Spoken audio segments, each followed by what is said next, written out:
You bet. Let's bring in now Dr. Michael Zabala, Exo Armor, down at Auburn College, at Samuel Ginn College of Engineering. I met you through Maury Gaston, who's been on the engineering board council for about 21 years when he served there and still does.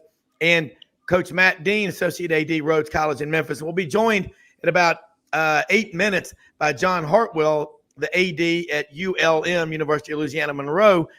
Matt, if you're not familiar with Dr. Zabala and Exo Armor, what they're doing is off the charts in terms of innovation. Tip of the spear is an understatement. But Dr. Zabala, if you would, let people know exactly what you're doing, because I get so excited talking about it. I get off course. Yeah, absolutely. Can you hear me okay? Absolutely. This is great. Great. Good. Well, nice to see you again, Rob. It's been a while since we spoke, so it's good to see you. It's good to see you. I didn't see you last time. We were just audio, so I can see your face. We got fancy YouTube StreamYard. Yeah, exactly. And nice to meet you, Matt. It's good to see you as well. So my day job is I'm a professor in mechanical engineering at Auburn, and my lab focuses on biomechanics and injury biomechanics and performance. And Exo Armor is a company that was founded out of my lab in response to needs from Auburn football. And to put it succinctly, what we do is we combine 3D scanning capability on any smartphone with 3D printing to make custom fit 3D printed medical devices on site. And so our business model is to install 3D printers at various locations at universities. We're in multiple NFL programs now. We've even, since we spoke, Rob, last time, we've installed some systems with some of our elite military units. So we're kind of growing from there. But we make casts and ankle braces and thigh pads and you name it. Let's give a scenario here. Matt was a longtime assistant coach with Herb Hildegren at Rhodes College for the men's basketball team. Also was the head coach of the women for 16 years. Matt gets one of his women he's coaching in basketball at Rhodes injured in the first 5 minutes of the game.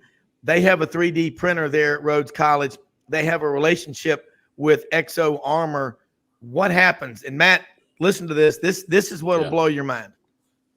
So essentially every personnel on site that might need to be involved in the medical treatment of an athlete would have our app downloaded. And so if you have an injury on site there, all you do is pull up your app like you would any other app, scan that part of the body. We can do fully custom. So a lot of times what the athletic trainers will do is they'll take a marker and they'll circle on the skin where they want protected, where they want that custom pad to be located, and send it up to the cloud to be processed. And it starts printing immediately on your 3D printer right there. And print times vary. It can, for small devices that can go on, say, fingers or thumbs, it can be as little as 15 minutes. Some of the larger stuff can be a couple hours. So it really kind of depends on the size of what it is that you're making, but it's perfectly customizable. We've got a lot of standard devices that we make, but we've made all kind of different things. Yeah. Matt, jump in here with this one. You're sitting there going, wow, I could get somebody back in the second half. That's unheard of. It's good to be here with you, Doc. And my question is, this has got to be wonderful, the athletic training world as well. I'm sitting there thinking what this does to enhance the whole process for an athletic trainer. So like what you just described at Auburn, do you have one of those printers on the sideline in the press box? How does that work for your current operation? Auburn, they keep it in our brand new football facility. So they keep it in a room dedicated to that. So pretty easy to access for them. So a student athlete would go back in the facility and they would start the process immediately after an injury, correct? Yeah, that's right. And West Virginia University, they keep theirs in the stadium. So it just kind of depends on where they want it and where it can best be utilized. So that's pretty cutting edge, Rob. That's really good, because the reality is, especially for us, you know, we're getting that kid off the field of competition. Yeah, but we're not really doing much until, you know, post game. This is something that you can start the process in game, which just really expedites the whole process of the rehab portion. Yeah, Dr. Zabala, Matt has a son who's on the football staff with Dan Lanning at Oregon, and you know, what's he, 27, 28? He's of that age that this is just, you know, normal, this kind of technology. But what you have is not normal. It's unique. What all schools are you talking with around the country? And do they come to you? You go to them, or they go to your website? How do y'all do it? It's a little bit of everything. We recently, we just had what's called a Series A round of fundraising to grow the company in a very accelerated fashion. Literally, currently building out our sales staff right now. So for all of our existence, which is really only that of about 4 years maybe, it's been word of mouth primarily. We've got printers located all around the country. I believe we're located in every one of the major conferences. And so only recently have we had people that are actually able to go out and talk about and show our technology. But yeah, we're located, I don't know, probably 20 different college programs, and like I said, some of the NFL teams as well. We've been talking to NHL hockey teams. Yep. What about on the high school level? I mean, again, you get somebody hurt and we were actually bringing this up with Frank Duffy on the college roundtable we do on Saturday mornings. Frank's an LSU grad, has a big business, Duffy Realty, up in Atlanta, but he's also a big investor in Tiger Air, the air-conditioned helmets that and I texted Dana Marquez during the show, and he said, yeah, we met with them several years ago. I would imagine they've made some changes and all. Are you familiar with that? And because what is happening, like, again, we remember back the military had the old steel pot helmet. Now they got the Kevlar helmets, so much better protection. And I remember Dana, Matt, I was over in February 10th of 2017 there visiting with Tim Horton, a friend of mine who was at the time running backs coach at Auburn. And we went in there and we met with Dana, and Dana was talking about doing retrofit improvements at that time. This is over 6 years ago. On every football helmet at Auburn, the cost then was $1,750 per helmet, but it's worth it to avoid brain injury, isn't it? Yeah, I would, the technology in general for the athlete and the elite athlete is becoming more and more customized. And, it's kind of interesting if you look at the history of customization. It wasn't really, everything used to be tailor-made. Clothing used to be tailor-made. It wasn't really until the early 1900s when you started to see small, medium, large. And of course, that's what you see when you go in and you get fitted for shoulder pads or helmets or whatnot. Yeah. So it's only recently that we're starting to go back towards perfectly custom, perfectly tailored devices. And that can only be an improvement for the athlete. It reduces injury, helps the recovery. And our system takes about 10 seconds to scan your shoulder. So before you'd have to stand, an hour and a half in the locker room to get the orthoplast or whatnot. So, tailoring the technology, whether it be pads like we're talking about or helmets like you mentioned there, and the AC system, I saw the video of the LSU guys trying it on and how much they liked it. So there's some pretty cool stuff coming out. Again, my dad's an architect, graduated from Auburn, but engineers make everything move. You cannot have heating and air. In a building, nothing works without mechanical engineers. And Maury will back me on that one, as will you. You teach mechanical engineering. That's right. And I think about this, Matt, air-conditioned helmets. And they're also, I heard, they're looking with golfers on the PGA Tour of putting it in their caps that they wear. Can you still function? When you saw the Tiger Air helmet and all this technology that we're doing, now we've even got it where they can communicate directly with the quarterbacks, from the sidelines, communication. They've been experimenting with it. When do you cross the line to where that's not fair? Competition is what is the spice of life, but I say not fair, but it's just too much stuff going on in that helmet. Well, if you're asking me, I think technology is great. I even look something different. I look at Pitchcomp in baseball, which we even have at Rhodes now. Everyone has it, obviously, and how that's improved the game. It takes away some of the element of people worrying about a runner at second base and stealing a sign. However, certain times in the game, there'll have to be a delay because the Pitchcom isn't transmitting right or whatever. But to me, the more you can do to improve the student-athlete experience, especially in regard to health and safety, I'm all for, and let's spend the money without question. Yeah.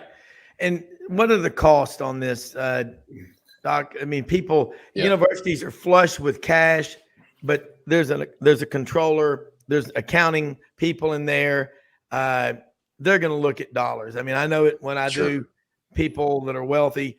Money's always the object. It's not ever not an object. It's the object. Yeah.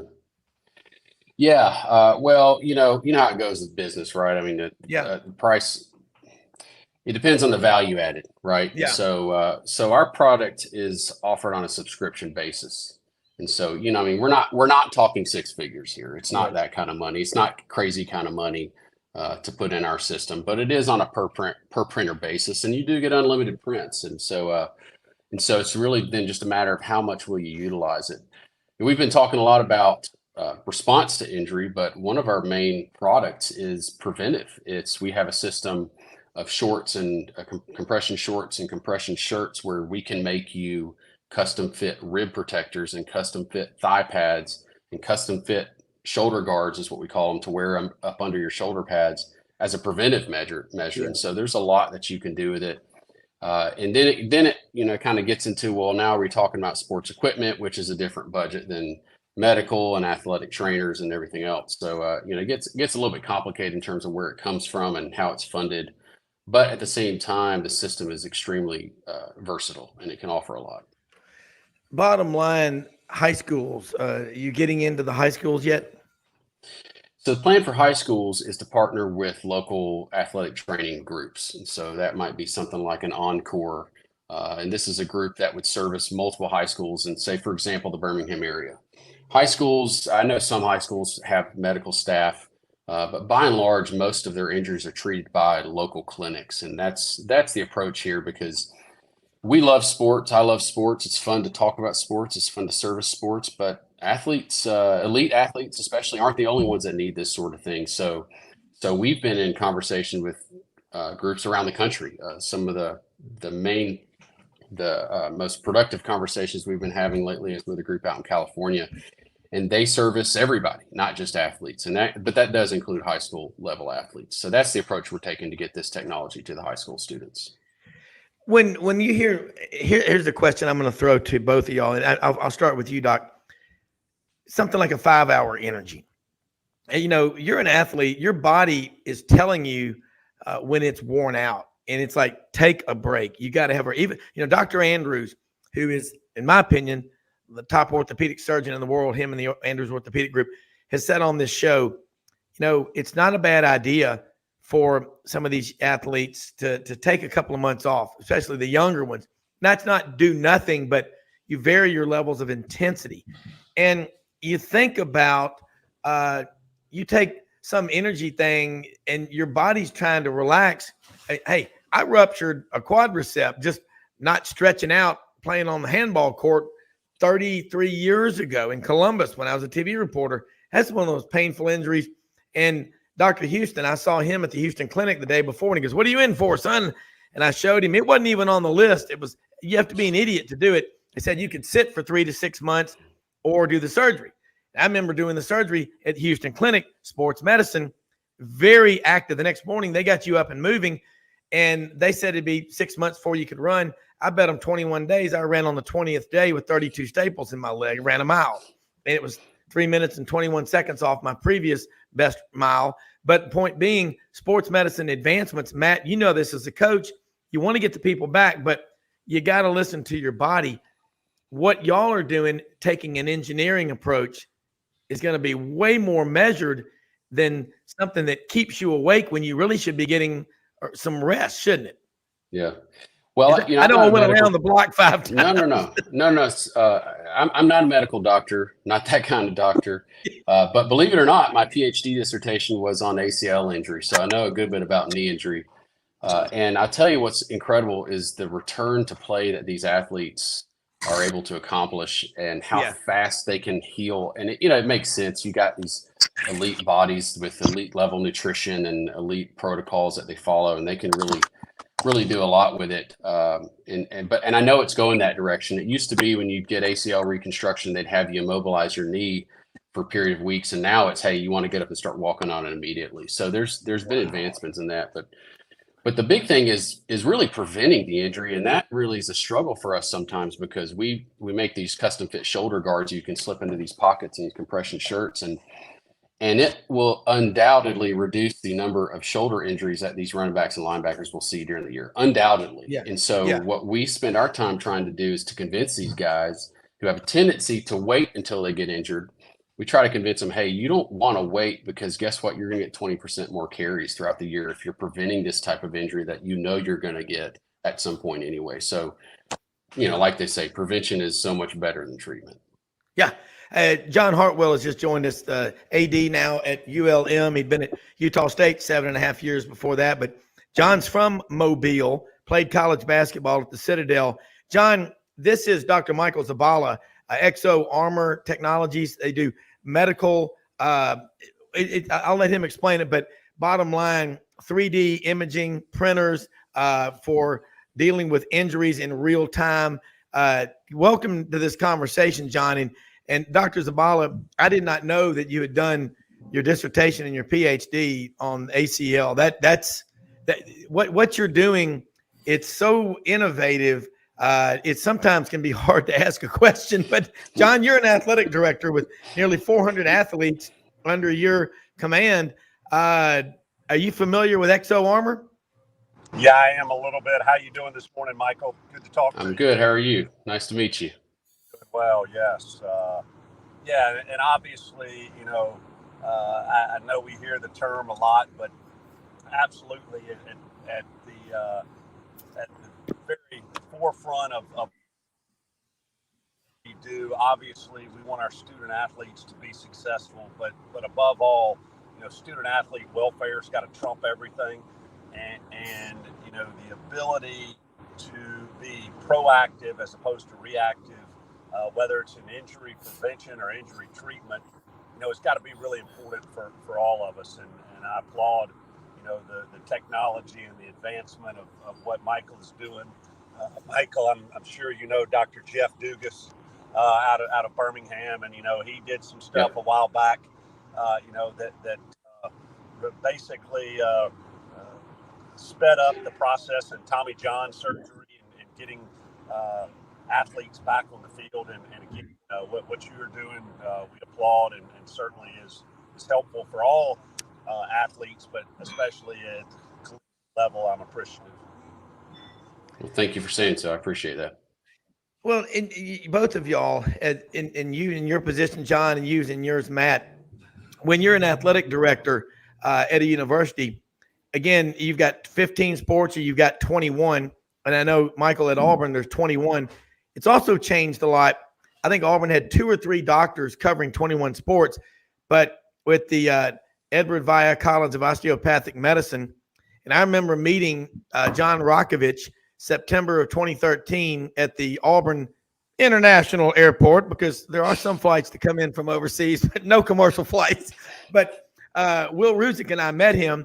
We wanted to get that public finance deal for the $32 million project, 110,000 square foot College of Osteopathic Medicine in the Auburn Research Park that Dr. Weedy and, Jimmy Sanford, a lot of people have done a lot of, it's an incredible research park that they have there. Now you've got, I believe, people from the Edward Via College of Osteopathic Medicine, 21 doctors, osteopathic doctors, great doctors, covering all the sports. Attention, how important is it that you react immediately versus you wait? I mean, with what you do, not from a doctor, but from what y'all do. That's the difference. Are you talking to me? Sorry, Rob. Yeah. Just how quickly, when there's an injury, whether it's in practice or in a game.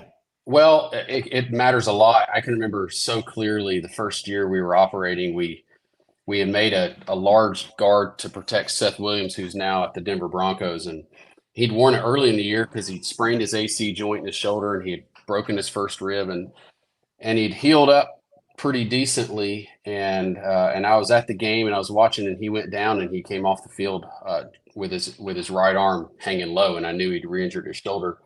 And they popped up that sideline tent. He went in, he came back out and he got to playing again. And I thought to myself, I wonder if they put that guard back on him. Sure enough, that's exactly what they did. So, Yeah. So when it comes to getting guys back out there, if it's the kind of injury that you can get them back out there, that's critical. It can't be fast enough, right? If you can get something made on the spot, you see it all the time, whether they're wrapping a wrist or doing or 3D printing something. It's the faster the better, and that's our goal. That's always been our goal. The faster the better. Yeah. All right, a couple of more things before we let you go, because I know you got a big day ahead. And summer school, you're still teaching, I'm sure, during the summer. Y'all's office, where on campus are you? Are you over there in the engineering quad, which is when you run? I love to run when I'm running through campus. Run those steps. It's like running Philadelphia at Rocky, running up those stairs. That's what I want to hear that music played, by the way. But engineering, engineering in the College of Business at Auburn. Dr. Hardgrave, I know, is now up at Memphis, and I told him there are now more students in the College of Business than engineering. I mean, it's a few hundred.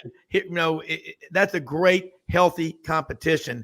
My wife thinks everyone at Auburn, because every time we go to the Sigma Nu House, 715 West Magnolia, for football games, which is frequent, they're either in building science, engineering, accounting, or finance. And I'm like, no, there's other majors there, like me, who is a speech communication, mass media guy. But where are y'all located? And then give a couple of the craziest stories that have happened during a game or whatever when y'all have made a difference. Yeah. Oof. Well, we're located. So my lab is located in Wiggins Hall, which is right there where you're talking about. And I get to see that every day when I go into work. It's beautiful. Our office is located in something called the New Venture Accelerator, which you'll be glad to hear is a partnership that is run primarily out of the College of Business. And that's located just off campus, just down from the VCOM School of Medicine. Yeah. I guess technically it's on campus, but it's basically off campus. So that's where we're located. It's the first floor of there. So let me know next time you're in town and I'll give you a tour. But I want to see it. We'll do the show from there. Yeah, that'd be great. That'd be a lot of fun. So that's where we're located physically. And, in terms of interesting stories, we've had a lot of fun. Early on, we had Holly Rowe come to town and cover us from the sideline live on ESPN, which was a lot of fun. And so she covered what we had done for Anthony Schwartz at that time. She was supposed to cover us live from the sideline during the national championship game in 2020. And I was super pumped about it. And she texted me the day before and said, I caught COVID and they pulled me from the game. So that was a major letdown. But we did make something for Alabama, and Christian Harris wore it all the way through to the national championship. So that was pretty fun. Just kind of talking back on just making sure that the injured athlete gets back out on the field, even though there are rivals. It's good to help these kids out. But we've made all kind of stuff. We've made kidney protectors. We've made we've made a thigh pad recently for a guy that works with Formula Car. He takes off these wheels and this torque gun hits him in the thigh every time. And so we made something for him. So we've kind of gotten into a little bit of everything. So it's always fun. You never know what's going to come through. Well, I want to say this is a credit to the College of Engineering, which as an Auburn alum, I am so damn proud of. And it just, Maury Gaston is texting me right now. He's up in Toronto on a business meeting from a SIPCO there in Birmingham where he works. But it just, everywhere you look, of the 13 colleges on campus in fundraising, College of Engineering is number one. It's the innovations and all the stuff that you do. And it's a credit to you as a teacher and what you're doing. But I've got high school coaches and people that I'd love to send to you to talk to you, and people that are listening. We're blessed, thank God, to have a lot of listeners all over on 18 different platforms. Can they reach out and contact you directly? How do they do that? Yeah, absolutely. You can. The easiest thing is to just Google my name along with Auburn, and you can find my email address, my Auburn email address. That's pretty easy. You can go to our website, exoarmortech.com, and there's a place to fill out a form and you can get some information there. But I'm fully available to chat with somebody if they want to talk. I like talking about it, if you can't tell, so that's not a problem at all. Maury just said that would be a great idea. And I know Kerry Chandler, one of my fraternity brothers from Carrollton, Georgia, is involved in the research park as well. And John Weedy. It is people, there's a research, there's a technology park. It's incredible, the stuff that you're doing down there. But God bless you and Wardam. And I'm going to do the show when I'm down there in the next month or so. I will definitely call you in advance as long as you got the Wi-Fi. But thank you great. so much for being on here with us. Okay. Yeah, man. War Eagle. All right, War Eagle. That is interesting stuff there, Dr. Zabala. And